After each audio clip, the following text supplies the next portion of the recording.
Defined by the United Nations Framework on Climate change is attributed directly or indirectly to human activity that alters the composition of the global atmosphere and which is in addition to natural climate variability observed over comparable time periods, meaning it's not an environmental crisis, but a developmental crisis.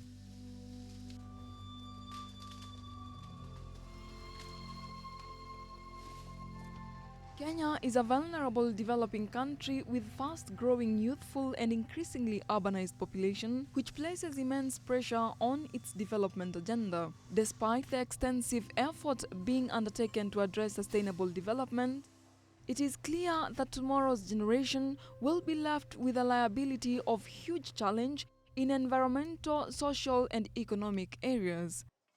The situation has worsened both in arable and arid areas. In arable areas, the so-called high potential areas, due to climate change, the weather patterns have changed. Drought in arid areas now is a common phenomenon. Estimates that have been made indicate that the government spends about 4 billion shillings annually to feed or provide food and water to these arid areas. Climate change cuts across all the sectors of economy. Due to this, there is need for change in the farming systems, change of lifestyle, and more use of renewed energy. And as temperatures increase, evapotranspiration is even increasing. So things are becoming worse and worse. So we must come up with new methods to adapt to this climate, to the changing climate. The bill seeks to provide a legal and institutional framework for mitigation and adaptation to the effects of climate change, facilitate and enhance response to climate change, and provide guidance and measures to achieve low-carbon climate-resilient development. It's important that we have to deal with this very important challenge, and we must learn to adapt to live with climate change, because it's not going to go away. It will take years.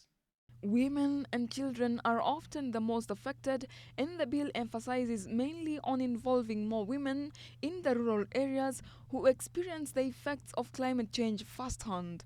The local women and the children are in the countryside, and that's where now, due to change in climate, the crop failures, the crops are failing, and therefore there's no food production. So these are the people who are real affected. The percentage of farmers in this country are women. They are the ones who farm the land. So when the rains don't come, then they are the ones highly impacted. They are the people in the village there. Even when it comes to water, who fetches water? These women in this country.